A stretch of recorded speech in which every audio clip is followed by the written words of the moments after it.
सो invitation आप सभी ने कभी ना कभी देखा होगा, शादी का इन्विटेशन आता है, बर्थडेज का इन्विटेशन आता है, इनॉग्रेशन सेरेमनीज होती हैं उसका इन्विटेशन आता है। तो इन्विटेशन कोई नई चीज नहीं है, हम अपनी डेली लाइफ में कोई ना कोई इन्विटेशन कार्ड देखते ही रहते हैं, ठीक है। कोई जब कोई स्पेशल ओकेजन होता है या कुछ भी ऐसा होता है, हम अपने किसी करीबी को, अपने रिलेटिव को या जानने वाले को हम बुलाना चाहते हैं, इन्वाइट करना चाहते हैं, तो हम उसको एक सिंपल सा इन्विटेशन कार्ड भेज देते हैं, ठीक है। तो यही हमारा टॉपिक है इन्विटेशन का। सो इन्विटेशन जो होते हैं वो दो तरीके से हो सकते हैं, एक तो फॉर्मल इन्विटेशन होता है और दूसरा होता है इनफॉर्मल इन्विटेशन। फॉर्मल इन्विटेशन उन लोगों के लिए होता है जब हमें बहुत ज्यादा नंबर में लोगों को बुलाना है, मासिस को बुलाना है, बहुत ज्यादा भीड़ बुलानी होती है, यानी कि आप मतलब जब आप एक कार्ड को प्रिंट करवा के फिर आप उसको हर जगह पे पहुंचाते हो, ठीक है, सबके लिए कॉमन होती है उसमें जो भी डिटेल होती है, तो वो फॉर्मल इन्विटेशन हो जाता है हमारा। तो वो भी मैं आपको आगे बताऊंगा। हमारे शादी के जो कार्ड होते हैं वो फॉर्मल इन्विटेशन होते हैं, जो हमारे घर पे आते हैं देने, ठीक है लोग। इनफॉर्मल इन्विटेशन में क्या होता है ये भी मैं आपको आगे बताऊंगा।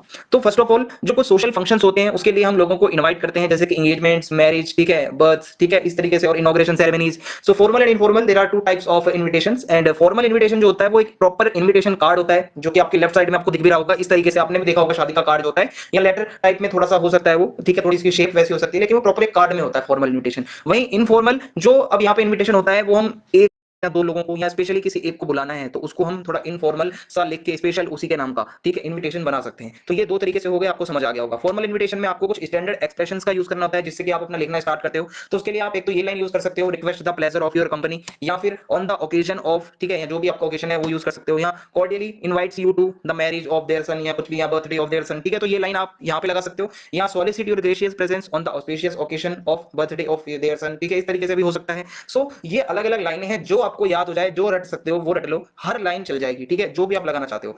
अब शॉर्ट फॉर्म कोई भी आप मत लगाना पूरे इनविटेशन में, सिर्फ और सिर्फ आरएसवीपी ही एक शॉर्ट फॉर्म होती है, जो कि एक फ्रेंच वर्ड है जिसको हम कह सकते हैं, जिसका मतलब होता है please respond. Okay, so please respond, यानी कि आप अगर किसी को इनविटेशन भेजते हो तो आप भी उम्मीद करते हो कि एटलीस्ट कोई रिस्पॉन्ड तो आएगा वहां से, आना है या नहीं आना, यानी कि आप मतलब उसको एक्सेप्ट करते हो या रिफ्यूज कर रहे हो, कुछ बताओगे तो सही। तो इसीलिए लोग जो है शादी ब्याह के कार्ड में नीचे लिखवा देते हैं आरएसवीपी, उसका यही मतलब होता है कि प्लीज रिस्पॉन्ड करें, ठीक है। तो ये हो जाएगा। अब मैं आपको एक फॉर्मेट दिखा देता हूं किस तरीके से हमारा इनविटेशन कार्ड दिखता है। तो first of all name of organiser या होस्ट, जो भी होस्ट है उसका नाम सबसे टॉप पे होता है, Mrs and mister Madan Sharma, ठीक है। तो अगर इनकी बेटी की शादी है, ठीक है, या मतलब आप कह सकते हो कि अगर सबसे ऊपर हम अपने दादा और दादी का नाम भी लिखते हैं, बहुत जगह मैंने लोगों को देखा है, तो जो भी होस्ट है उसका नाम आ जाएगा, ठीक है। और फिर इवेंट आ जाएगा, क्या इवेंट है, शादी है, एंगेजमेंट है, या जो भी चीज है इवेंट आ जाएगा। डेट एंड टाइम आपको जरूर मेंशन करना है, ठीक है, कुछ इस फॉर्मेट में लिखा जाता है। वेन्यू आपको बताना है कि भाई आना कहाँ पे है, आप किसी को इन्वाइट कर रहे हो तो बताओगे ना आना किधर है, क्या है, मतलब वेन्यू क्या है, लोकेशन क्या है। लास्ट में कॉन्टैक्ट डिटेल्स, यानी कि आरएसवीपी अगर लिखा हुआ है तो आप उसको रिस्पॉन्ड आपको करना है, नीचे नंबर दिया गया होगा तो आप उसको मिला के, यानी कि मैं आपको प्रैक्टिकली बता रहा हूं कि अगर आपको शादी का कार्ड आता है तो आरएसवीपी के नीचे अगर नंबर दिया होता है तो आप कॉल करके बता सकते हो कि yes I accept this invitation और आई रिफ्यूज दिस इनविटेशन, आप बता सकते हैं। काफी एक एटिकेट मैनर्स माने जाते हैं ये बताना, ओके। और एक और इनविटेशन का एक एग्जांपल है आपके सामने, यानी कि होस्ट कौन है, the principal, staff and the students of Lakshmi public school. क्या है यहाँ पे, इवेंट, एनुअल डे सेलिब्रेशन है, डेट क्या है, डे क्या है, टाइम क्या है बताया हुआ है, इवेंट कहाँ, वेन्यू क्या है, स्कूल ऑडिटोरियम, ठीक है। सो इस तरीके से ये होने वाला है। जैसे कि ये लाइन थी, request the pleasure of your company, ठीक है, यहाँ कॉर्डियली इनवाइट्स यू, ये लाइन भी आप लिख सकते थे यहाँ पे, ओके। एंड आरएसवीपी आप लिख दोगे ताकि अगला बंदा रिस्पॉन्ड कर दे आपको। और लास्ट में अगर कुछ स्पेशल इंस्ट्रक्शंस देने हैं तो वो भी आप दे सकते हो अपने से आप बना के, ओके। अब है इनफॉर्मल इनविटेशन। इनफॉर्मल इनविटेशन जो होता है अपने फ्रेंड्स वगैरह को हम भेज देते हैं, अपने रिलेटिव्स को भेज देते हैं, जो काफी जिनको अच्छे से हम जानते हैं, ठीक है, who are known persons. So use first person I, we and you and avoid using he, she, they, क्योंकि आप यहाँ पे किसी जानने वाले को बुला रहे हो तो थोड़ा सा आप इनफॉर्मल रह सकते हो, यानी कि आई इनवाइट यू, ठीक है, ठीक है, we are inviting you, you are invited, okay. And do not write subject and receiver address, ये मत लिखना, ठीक है, ये मत लिखना, सब्जेक्ट और रिसीवर एड्रेस नहीं आता इनफॉर्मल इनविटेशन के अंदर। कोई भी अगर ऐसा बता रहा है आपको कि रिसीवर एड्रेस भी लिखना है, सब्जेक्ट भी लिखना है, तो वो आपके नंबर कट सकते हैं, क्योंकि हो सकता है कि बहुत जगह मतलब ऐसी दिक्कतें आ जाती हैं कि कोई वीडियो में क्या बताता है, कोई क्या बताता है, लेकिन जो ओरिजिनल जो फॉर्मेट होता है इनफॉर्मल इनविटेशन का, उसमें हम सब्जेक्ट और रिसीवर एड्रेस को नहीं लिखते, ठीक है, according to the rules. Write in warm and personalised style, थोड़ा सा अपनापन झलकना चाहिए, कुछ ऐसा लिखना। अवॉइड राइटिंग अननेसेसरी डिटेल्स, थोड़ा कम ही लिखना। Begin with dear, dear Suresh, dear Ramesh, dear Rakesh, इस तरीके से जो भी है आपके जानने वाले। And word limit 50 words, okay, ज्यादा लंबा चौड़ा नहीं लिखना। अब इनफॉर्मल इनविटेशन का क्या फॉर्मेट होता है, सेंडर एड्रेस है, मैंने आपको बार बार बताया, सब्जेक्ट और रिसीवर एड्रेस नहीं आता, ओके। डेट है, फिर जो सैल्यूटेशन है सर, मैडम या डियर, जो भी आप लिखना चाहो, okay. On the auspicious occasion, dash dash dash, जो भी आप अंदर लिखना चाहते हो, क्या ओकेशन है, कब, कहां कहां कैसे, ठीक है। आई कॉर्डियली इनवाइट यू, और इस तरीके से योर सिंसियरली योर ट्रूली, ये आपका नेम आ जाएगा, ठीक है, ये हो जाएगा। जैसे कि यहाँ पे एग्जांपल दिया हुआ है हमें, काफी अच्छा। सो यू आर अनुज और write an invitation to invite all your friends for the party, party के लिए इनवाइट करना है, सो आप अपना एड्रेस लिख दोगे और उसके बाद जो आपका जो डेट आ जाएगी, और डियर राहुल, जिसको भी आप इनवाइट कर रहे हो, और I have much pleasure in inviting you, तो इस तरीके से आप बता सकते हो कि आप इनवाइट कर रहे हो, वही सब चीजें आ जाएंगी। लास्ट में योर्स ट्रूली, ठीक है।